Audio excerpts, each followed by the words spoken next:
पूरा सुनिए, मजा आएगा। मुझे तो अपनों ने लूटा, गैरों में कहाँ दम था। मेरी हड्डी वहाँ टूटी जहाँ हॉस्पिटल बंद था।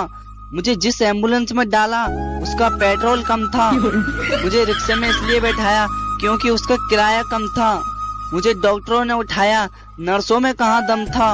मुझे जिस बेड पे लेटाया उसके नीचे बम था। मुझे तो बम से उड़ाया, गोली में कहाँ दम था। और मुझे सड़क में दफनाया क्योंकि कब्रिस्तान में फंक्शन था।